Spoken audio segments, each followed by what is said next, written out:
Hola, nosotros somos el equipo Delta de la asignatura Navegación 2 y en esta oportunidad les vamos a hablar de la esfera terrestre y el tiempo. Nuestro equipo está constituido por los oficiales Luis Gómez, Jesús Antón, Pedro Lares y quien les habla, María Urbaneja. Los temas a tratar dentro de nuestro video son la esfera terrestre y las líneas que la componen, diferencia entre los elementos de la esfera celeste y terrestre, uso de las tablas astronómicas y de las efemérides, hora del orto y del ocaso del sol, hora del crepúsculo matutino y vespertino, duración del crepúsculo y duración del día y de la noche. Comencemos.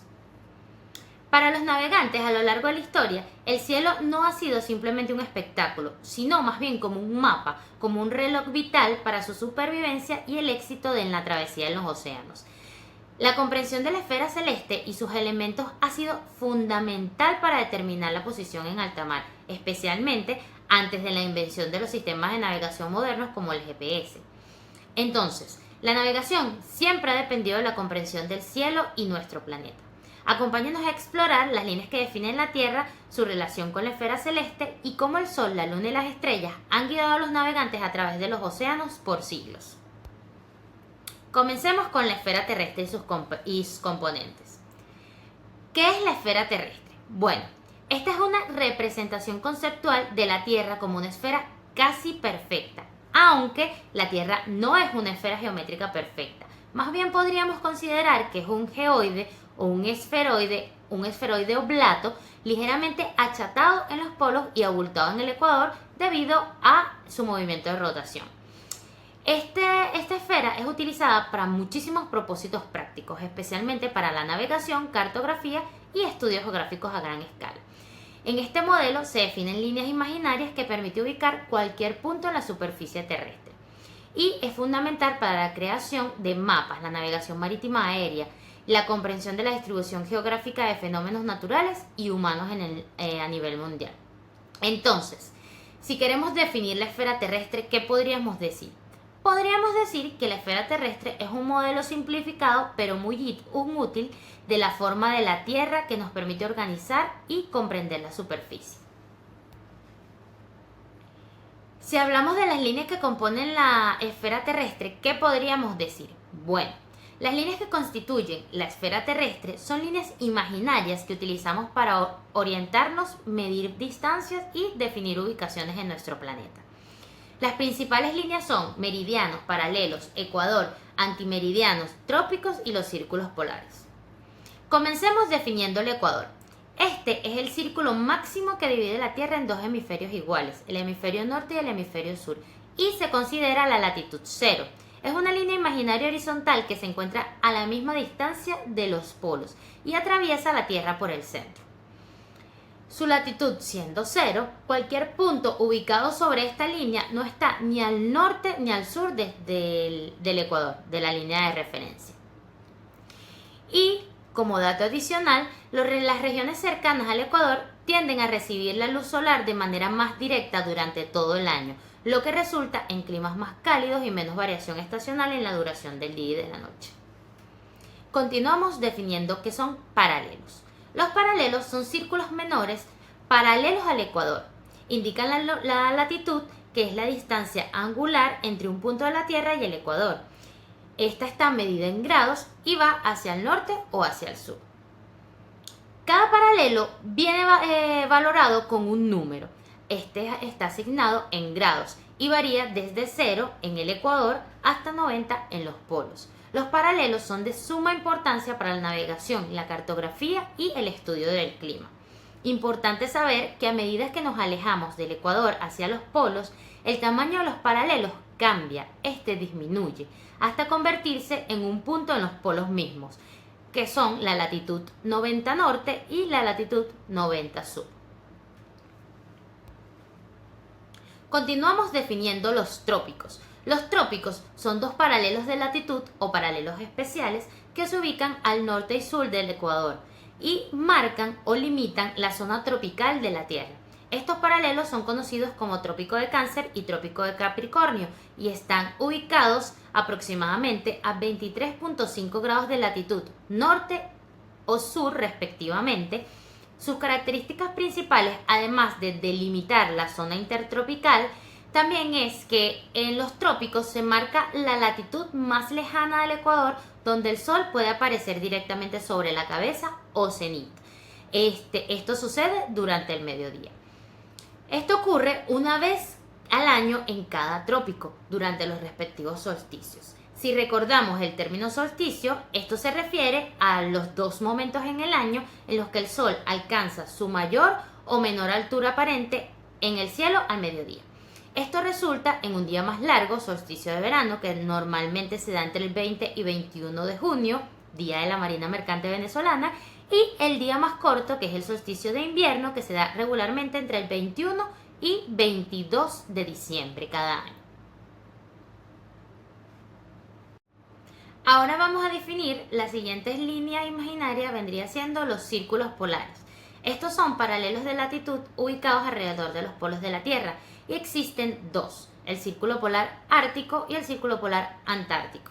El círculo polar ártico se encuentra aproximadamente a 66.5 grados de latitud norte y marca la latitud más meridional en el hemisferio norte, donde el sol puede permanecer continuamente por debajo o por encima del horizonte durante 24 horas.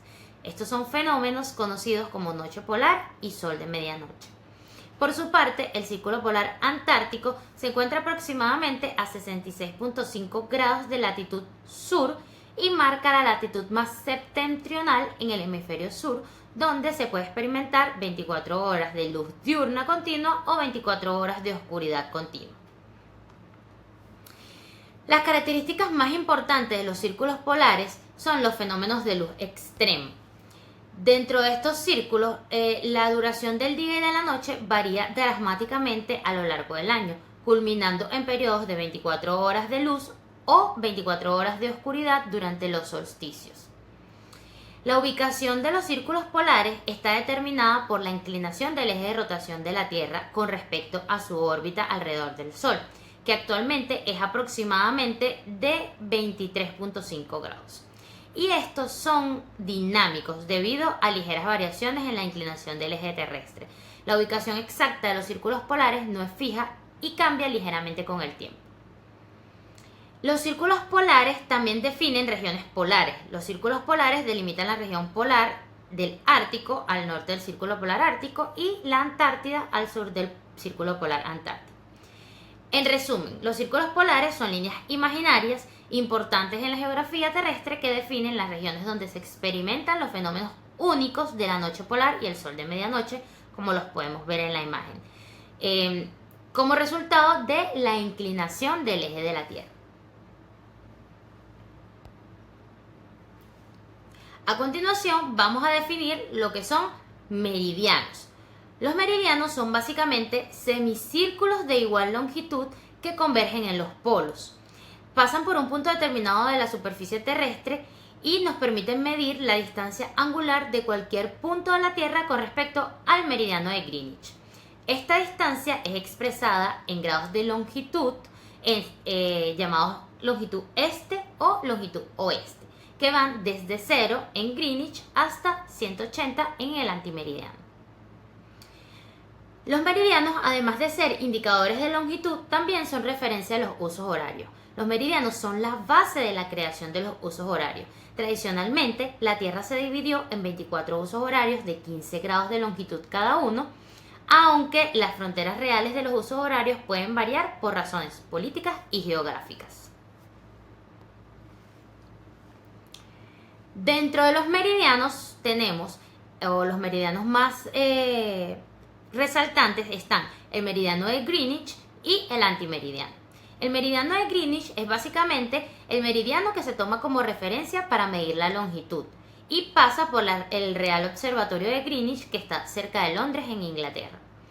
Por su parte, el antimeridiano es el meridiano opuesto al meridiano de Greenwich, ubicado a 180 grados de longitud. Junto con el meridiano de Greenwich, forman un círculo máximo que divide la Tierra en dos hemisferios. En este caso son el hemisferio oriental y el hemisferio occidental.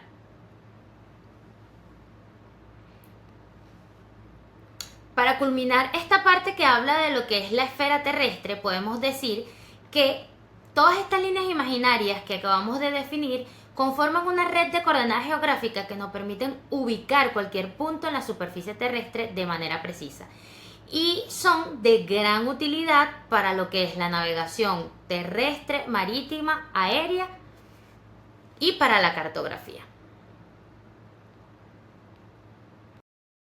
El siguiente tema de nuestra exposición es la diferencia entre los elementos de la esfera celeste y la esfera terrestre. Lo podemos diferenciar en tres aspectos básicos, que son la naturaleza de los elementos que la componen, el movimiento que experimenta en cada una de las esferas y el sistema de coordenadas que se utiliza tanto para la esfera celeste como la esfera terrestre. Iniciaremos con la diferencia entre el movimiento de la esfera celeste y la esfera terrestre.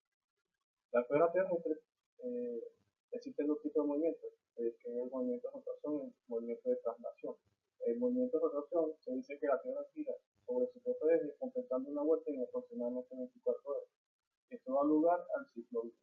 Lo podemos ver en la imagen inferior, el movimiento de rotación de la Tierra. Giramos sobre su propio eje y dura aproximadamente las 24 horas del día. Y el movimiento de traslación se dice que la Tierra orbita alrededor del Sol en una trayectoria elíptica, completando esa vuelta en aproximadamente 365.25 días. Este movimiento es responsable de las estaciones del año. Lo podemos ver en la imagen superior, el movimiento de traslación de la Tierra. Y por otra parte tenemos los movimientos que experimenta la Tierra celeste, que es el movimiento diurno y el movimiento estacionario. El movimiento diurno es un movimiento aparente del Sol y la estrella a través del cielo durante el día y la noche. Es el resultado del movimiento de rotación terrestre. Y por otro lado, el movimiento estacionario, los cambios de posición del Sol a lo largo del año debido a la inclinación del medio terrestre y su órbita alrededor del Sol. Este movimiento que podemos ver en la imagen es un movimiento aparente. Para efectos de navegación astronómica se dice que lo que gira son los astros y la Tierra se mantiene fija. Por eso el concepto se resalta que es un movimiento aparente. Otra diferencia, otro aspecto que podemos diferenciar la esfera celeste y la esfera terrestre es la composición. La esfera terrestre está compuesta por cuatro capas principales que son la geosfera, la hidrosfera, la atmósfera y la biosfera. La biosfera está compuesta principalmente por rocas y minerales y metales. Esto abarca desde la corteza terrestre hasta el núcleo interno de la Tierra. La hidrosfera contiene el agua en sus diversas formas, en sus diversos estados, que pueden ser sólido, líquido, gaseoso. La otra capa sería la atmósfera, que está formada por una mezcla de gases, principalmente oxígeno y nitrógeno. Y la biosfera incluye todos los organismos vivos y sus interacciones con el medio ambiente. Mientras que la esfera celeste está compuesta por los astros, que son las estrellas, los planetas, satélites naturales, galaxias y nebulosas. Las estrellas compuestas principalmente de hidrógeno y helio, con otros elementos de menor porción. Los planetas pueden ser rocosos, como el planeta Tierra, o gaseosos, como es Neptuno. Cada uno de estos planetas con su composición química característica. Los satélites naturales, generalmente compuestos de roca o hielo, y dependiendo del planeta en el que orbiten estos satélites. Y la galaxia nebulosa formada por estrellas, gas, polvo cósmico y materia oscura. Y el último aspecto en que podemos diferenciar la esfera celeste y la esfera terrestre es las coordenadas que se utilizan para ubicar, elementos dentro de la esfera celeste y la esfera terrestre. Comenzaremos con la esfera terrestre. Se utilizan coordenadas geográficas, que son coordenadas fijas sobre la superficie terrestre, y se utilizan son la latitud y la longitud, que ya son conceptos conocidos que ya hemos hablado en posiciones anteriores. La latitud mide la distancia al norte o al sur del Ecuador, que es el círculo máximo que divide la Tierra en dos hemisferios, el hemisferio norte y el hemisferio sur, y se expresa en grados desde cero en el Ecuador hasta 90 grados en ambos polos, 90 grados al norte y 90 grados al sur. Como podemos ver en la imagen, se mide en el Ecuador hacia el norte, hacia el sur, 90 grados. Y la longitud mide la distancia al este o al oeste del meridiano de Greenwich, que es el meridiano cero, y también se empieza en grados desde 0 hasta 180 grados hacia el este o el oeste. Podemos observar el meridiano de Greenwich y se mide desde el meridiano de Greenwich, el meridiano 0, hacia el este o al oeste en el de 0 a 180 grados. Mientras que la coordenada usada en la esfera celeste va a depender de la ubicación del observador y del tiempo. Y son dos igualmente, la ascensión recta y la declinación. Estas se utilizan para hallar la ubicación de la esfera celeste de algún astro, la estrella, el sol, planeta. La sección recta es equivalente a la longitud en la esfera terrestre y el ángulo a lo largo del ecuador celeste desde un punto de referencia hacia el este y se expresa en horas, minutos y segundos. Aquí vemos el ecuador celeste y se mide desde el este hacia la posición de la Tierra. Mientras que la declinación es equivalente a la latitud en cuanto a la coordenada terrestre y mide el ángulo hacia el norte o hacia el sur desde el ecuador celeste hacia los polos norte o sur de 0 a 90 grados. Es equivalente a la latitud en la posición terrestre. Lo vemos en el ecuador celeste hacia el norte o hacia el sur de 0 a 90 grados.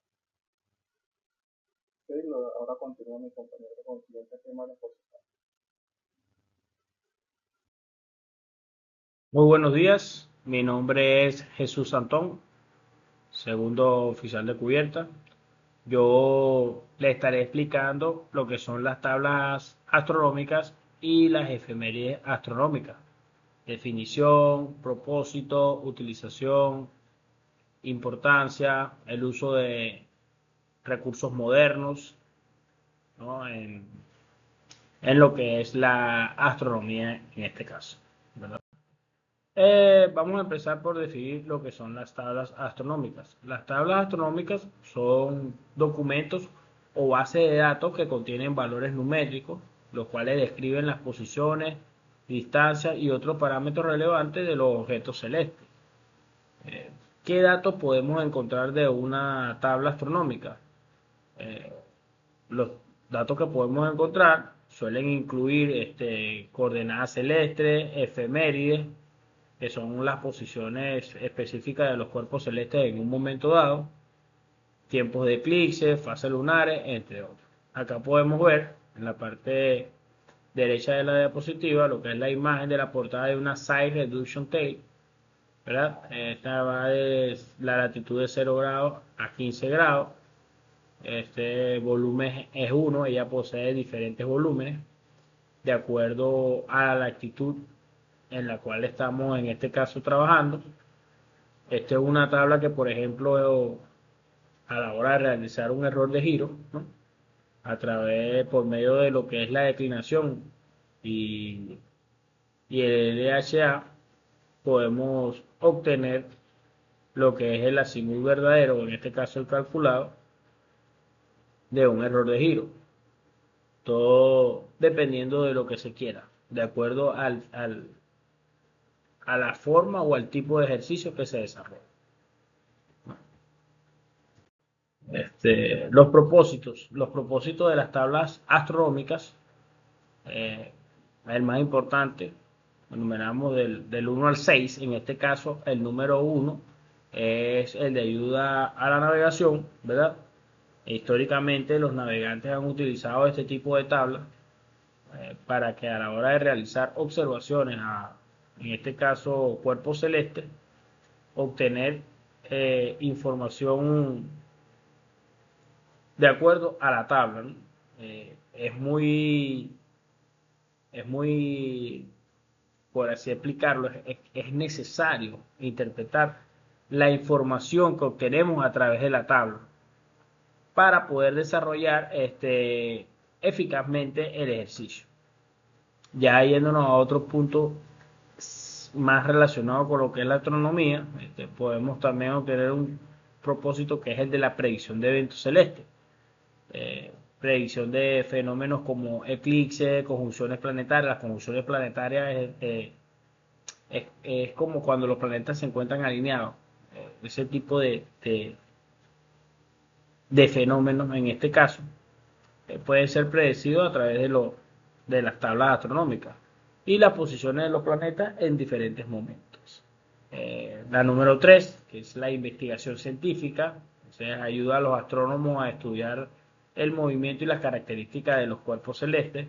El número 4, el propósito número 4, es bastante interesante, bastante importante para nosotros los marinos, debido a que hoy en día existen diferentes o muchas tecnologías, software, que realizan este tipo de cálculos por nosotros, ¿verdad? Ahorrándonos mucho tiempo y en este caso esfuerzo o trabajo. El propósito número 4 es la educación, ¿no?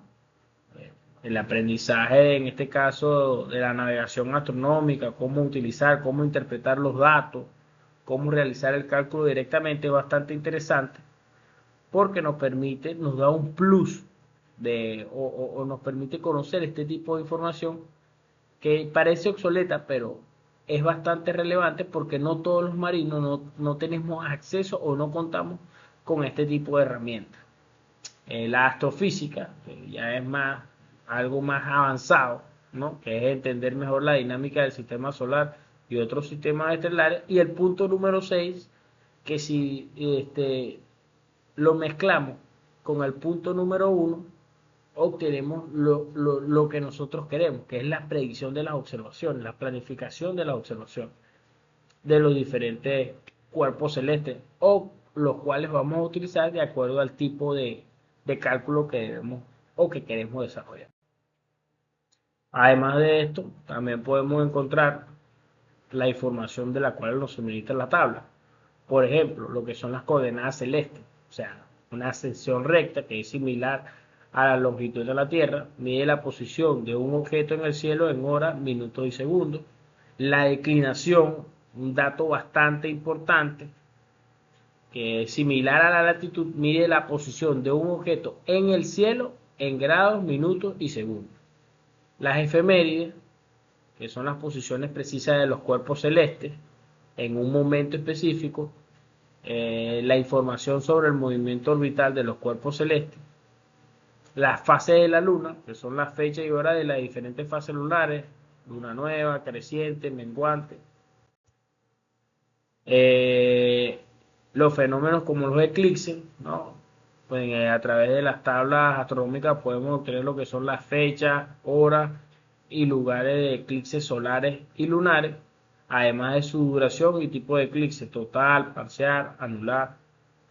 También podemos encontrar información acerca de lo que son las conjunciones y la oposición, las fechas y horas en las cuales los planetas se alinean, eso es lo que está definido como las conjunciones, o están en oposición a la Tierra. Las distancias, ¿verdad? Las distancias entre la Tierra y otro cuerpo celeste, distancias entre cuerpos celestes. Las magnitudes son magnitud aparente y absoluta de las estrellas y otros objetos celestes que indican su brillo. También podemos encontrar un dato bastante interesante que es el tiempo universal, el UTC, ¿verdad? Tiempo exacto para eventos astronómicos que generalmente vienen expresados en UTC con respecto al meridiano de Greenwich o meridiano cero. Los datos sobre el Sol, bastante importantes, porque es uno de los astros más comunes a la hora de realizar cálculos para nosotros los marinos. Son las posiciones del Sol en el cielo a lo largo del año y datos sobre el solsticio y los equinoccios. Acá podemos observar, ¿verdad?, lo que es una tabla astronómica, en este caso la Size Reduction Table. Acá podemos ver la latitud, los grados de latitud, el norte en este caso, el ángulo horario local de Aries del astro, el HC, que es la altura calculada, la altura tabulada por la tabla, el azimut verdadero, azimut tabulado, y acá podemos ver los diferentes astros o estrellas.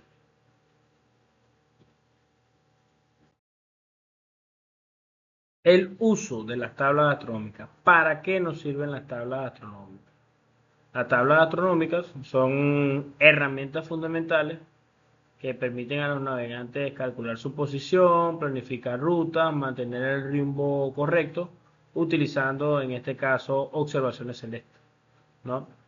Hoy en día, al igual que para las efemérides, las tablas astronómicas, han perdido un rango bastante importante de utilización, debido a que a las nuevas tecnologías que se están desarrollando. Hoy en día existen diferentes software, diferentes sistemas que nos otorgan este tipo de datos sin utilizar una tabla astronómica o sin entrar a ella.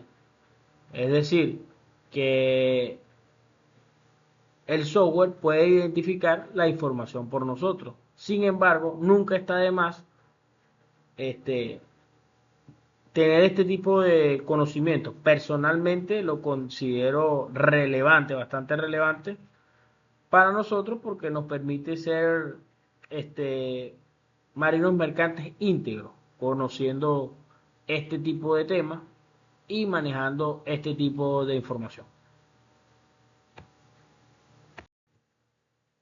Ahora vamos a hablarlo un poco sobre lo que son las efemérides astronómicas. Las efemérides astronómicas son tablas o listas que proporcionan las posiciones y movimientos de los cuerpos celestes, como son los planetas, asteroides, cometas, estrellas, la luna, en un momento específico del tiempo.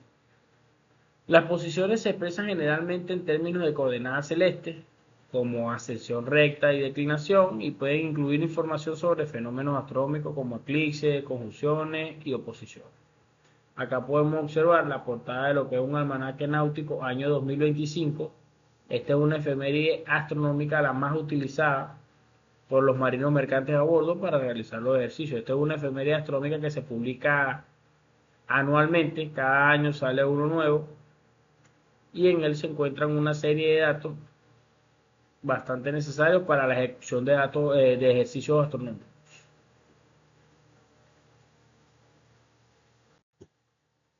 ¿Cuáles son los propósitos de la efeméride astronómica? El número uno, el más importante para nosotros, que es la navegación, que es la observación de cuerpos celestes, ¿no? ¿Qué pasa con las efemérides astronómicas en la navegación?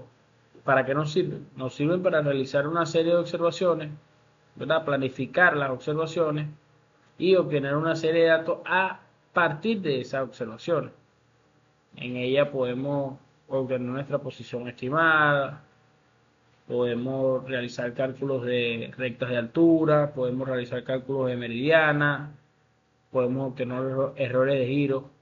Hay diferentes modalidades de errores de giro a través de lo que son las efemérides astronómicas, porque manejamos en este caso lo que es el almanaque náutico. Hablando de él, el almanaque náutico es el más utilizado por nosotros. Ya a nivel de astronomía sirve para predecir eventos astronómicos. Más que todo, estas son listas que se publican semanal, mensual, periódicamente, y en él se tienen una serie de informaciones de acuerdo a lo que son los fenómenos, en este caso celestes. Para la educación, igual, sirve como una herramienta bastante didáctica para el estudio de la astronomía, y lo que hoy en día es algo bastante interesante, que es la astrofotografía. La astrofotografía consiste en realizar secciones de fotografía a diferentes cuerpos celestes utilizando cámaras de muy alta gama con una alta tecnología y un lente óptico bastante avanzado, y luego ser publicada o con finalidad, con ciertos propósitos, en este caso, ser publicada en revistas o en artículos de estudio, de intereses, puede ser con diferentes propósitos. Pero hoy en día, los últimos 10 años, ha ido ganando bastante terreno. De hecho, anualmente se realizan escogencias de lo que es la fotografía del año, y en muchos de estos parámetros, en muchos de estas competencias, entra lo que es la astrografía. En las publicaciones periódicas, las publicaciones, en este caso las efemérides astronómicas, pueden ser periódicas o anuales. Las efemérides del almanaque náutico es una efeméride anual, ¿verdad? Publicada por la Oficina de Hidrografía del Reino Unido y la Oficina Nacional de Administración Oceánica y Atmosférica, la NOAA, de los Estados Unidos. Y en ello contiene información esencial para la navegación, para obtener los datos que nosotros requerimos para realizar nuestros cálculos astronómicos. Está también el almanaque astronómico. Eso también es una publicación anual que se realiza tomando en cuenta ciertos fenómenos que se predicen, ciertos fenómenos celestes que se predicen que pueden suceder, ¿no? Este también entra al juego el Reino Unido, publicado por el Reino Unido y los Estados Unidos, y proporcionan datos sobre posiciones de cuerpos celestes, eclipses y otros eventos astronómicos. Y las efemérides de planetas y cometas, estas ya son una lista más corta, pueden ser publicadas con periodos de tiempo entre semanas o mensualmente, ¿no? En ellas se publican realizadas por diferentes organizaciones astronómicas y ofrecen datos específicos sobre trayectorias y posiciones de los planetas y cometas. El uso de la efeméride astronómica. Acá, si podemos ver una imagen, la imagen de la izquierda, encontramos el sextante, la brújula, el compás, el cronómetro, ¿verdad? Que son herramientas necesarias a la hora de realizar una observación astronómica, ¿no? Las efemérides astronómicas siguen siendo herramientas fundamentales que permiten al navegante calcular su posición estimada a partir de observaciones a estrellas, planetas o, o en este caso el Sol, la Luna, ¿verdad? Y o sea, a partir de allí podemos nosotros desarrollar una serie de ejercicios que nos permitan conocer nuestra posición estimada, latitud y longitud, podemos realizar recta de altura, podemos efectuar errores de giro, ¿verdad? Pero ¿a qué se enfrenta esto? Se enfrenta a nuevas tecnologías, al desarrollo de software, de app, que hoy en día realizan este tipo de cálculos de manera muy rápida, eficaz, y nos ahorran al marino por así decirlo, tiempo y esfuerzo. Sin embargo, personalmente considero que conocer este tipo de ejercicio, interpretar este tipo de información es verdaderamente relevante y necesaria porque nos hace ser profesionales íntegros, ¿no? Uno históricamente, uno de los temas más importantes de la navegación es la navegación astronómica, por así decirlo. Muchos de nosotros, la primera vez que pisa un puente de mando, lo primero que busca es el sextante, ¿no? O observa el cronómetro para ver si está o no está a bordo. Y de verdad que son herramientas muy útiles, ¿no? Tanto las avanzadas, las de hoy en día, como las anteriores, las antiguas, que fueron las que, por así decirlo, iniciaron todo este tipo de, de ejercicios, de trabajo para realizar observaciones. En este caso, no dejan de ser importantes para nosotros.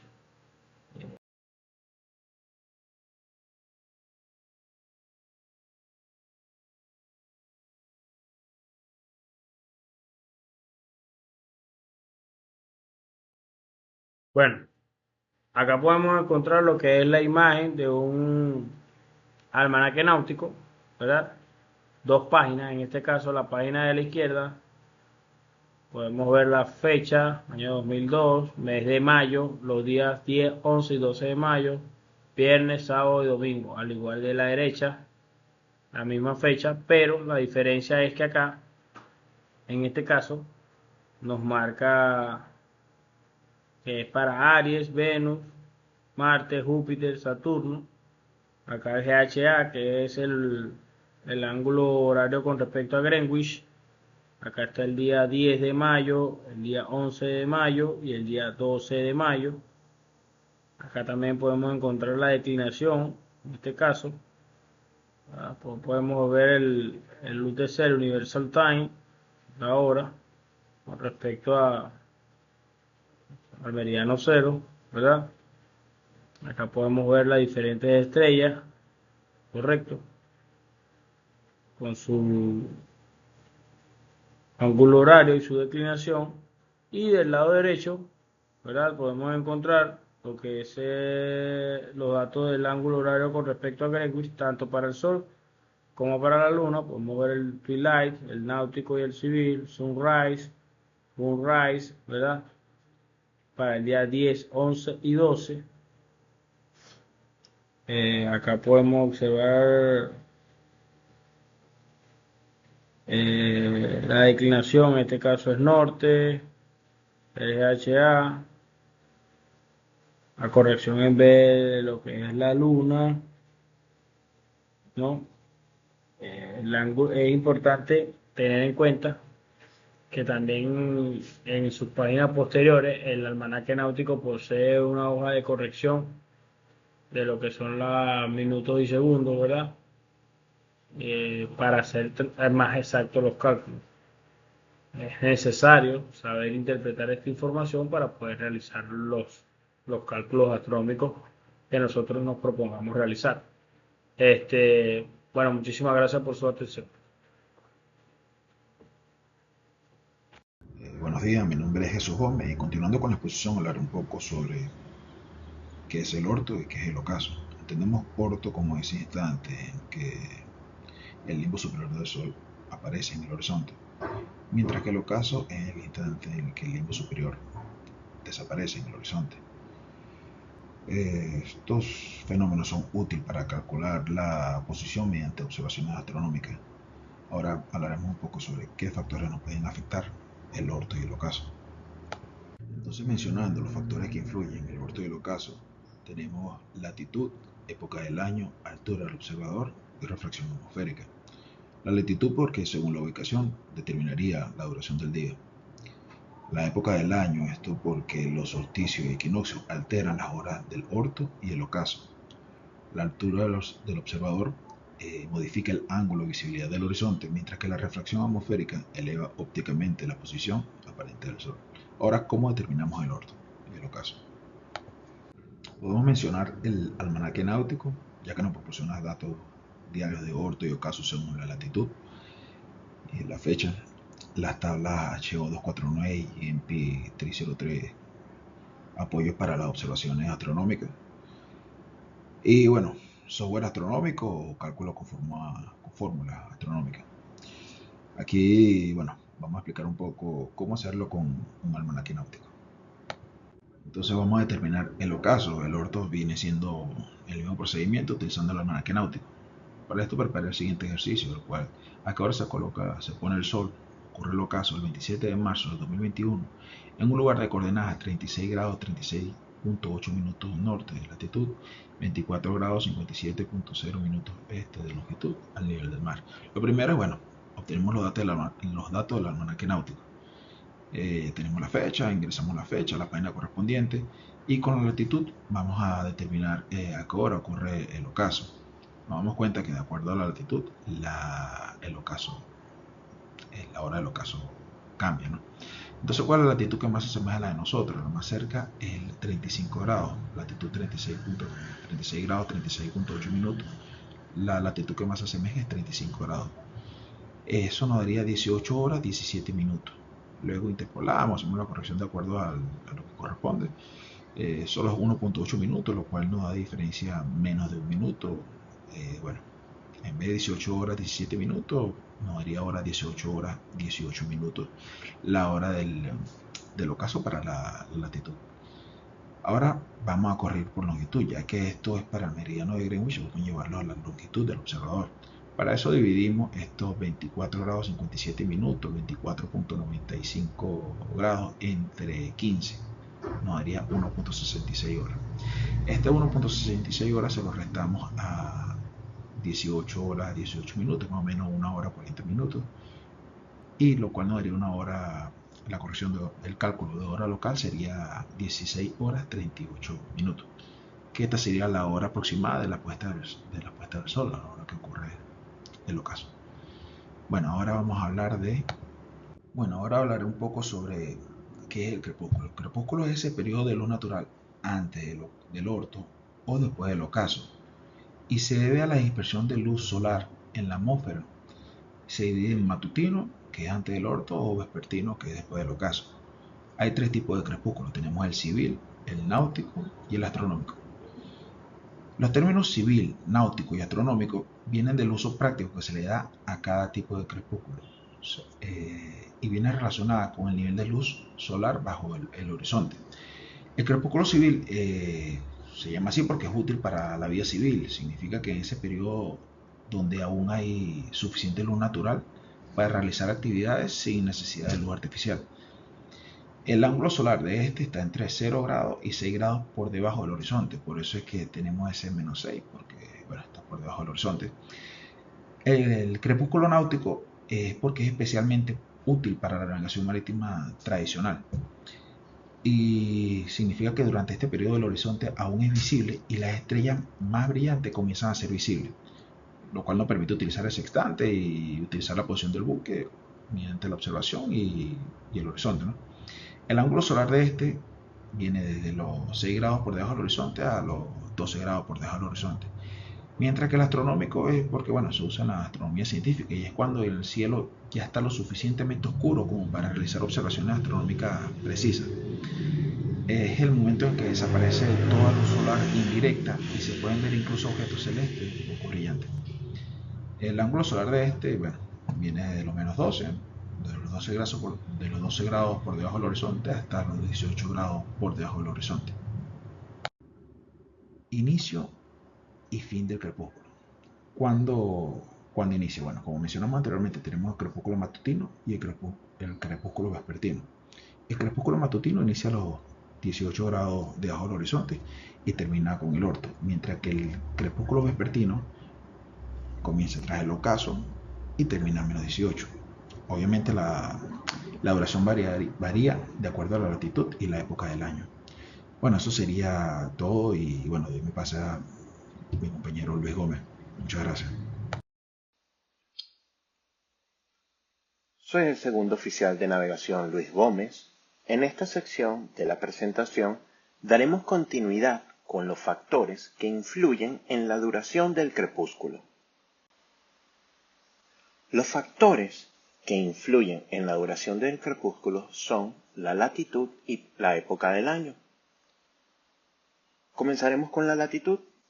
Cuanto mayor es la latitud, más cerca estamos de los polos, mayor es el ángulo con el que el Sol se pone o sale con respecto al horizonte. Esto hace que el Sol tarde más tiempo en descender lo suficiente bajo el horizonte para que la oscuridad sea total, o ascender lo suficiente para que la luz del día regrese. Por lo tanto, el crepúsculo es más largo en latitudes altas. Con respecto a la época del año, la inclinación del eje terrestre, que es aproximadamente entre 23 y 24 grados, provoca que la duración del día y la noche varíe a lo largo del año. Durante los solsticios de junio y diciembre, esta variación es más extrema, especialmente en latitudes altas. El solsticio de verano, el Sol se mantiene relativamente cerca del horizonte durante un periodo más largo en latitudes altas, extendiendo la duración del crepúsculo. El solsticio de invierno, aunque los días son cortos, el crepúsculo también puede ser prolongado. ¿Por qué ocurre esta variación? La variación del crepúsculo está directamente relacionada con la duración del día y de la noche. El día y la noche se definen como el periodo entre el orto, que es la salida del sol, y el ocaso, que es la puesta del sol. La noche es el periodo entre el ocaso de un día y el orto del día siguiente. La variación del día y la noche está afectada por la inclinación del eje terrestre y la traslación de la Tierra alrededor del Sol. Estas son las principales causas de la variación en la duración del día y la noche a lo largo del año. Esta inclinación hace que diferentes partes de la Tierra reciban luz solar directa durante diferentes épocas del año. El solsticio y el equinoccio. Los solsticios, alrededor del 20 y 21 de junio, y el 21 y 22 de diciembre, marcan los puntos en los que el eje de la Tierra está más inclinado, causando que alguno de los polos, polo norte o polo sur, estén o más cerca o más alejado del Sol, lo que resulta en una máxima diferencia de duración del día y de la noche. Los equinoccios, alrededor del 20 y 21 de marzo, o del 22 y 23 de septiembre, ocurren cuando el eje de la Tierra no está inclinado hacia ni lejos del Sol, lo que resulta en una duración del día y la noche casi igual en todas las latitudes, de aproximadamente unas 12 horas cada uno. En la siguiente lámina hablaremos de unos ejemplos de la duración del día y de la noche. Comenzaremos cuando nos encontramos en latitudes bajas o cercanas al ecuador. La duración del día y de la noche es relativamente constante durante todo el año, cercana a las 12 horas cada una. El sol sale y se pone de forma casi perpendicular al horizonte, lo que hace que el crepúsculo sea más corto, durante alrededor de 20 a 30 minutos para el crepúsculo civil, el periodo en que todavía hay suficiente luz para que se realicen las mayorías de actividades. En Caracas, Venezuela, ubicada a una latitud baja de aproximadamente 10 grados norte, la duración del crepúsculo también será relativamente corta en comparación con latitudes más altas. En latitudes medias, la variación de la duración del día y de la noche es más pronunciada a lo largo del año. Los días son más largos en veranos y más cortos en invierno, y la duración del crepúsculo también varía, siendo más largo en verano. En los polos, o donde podemos observar la noche y el día polar, se experimentan los más extremos. Durante el verano puede haber luz solar de 24 horas del día, mientras que en el invierno puede haber una oscuridad durante 24 horas, lo que sería la noche polar. Los periodos del crepúsculo en los polos pueden durar varias semanas, ya que el sol se mueve muy lentamente cerca del horizonte.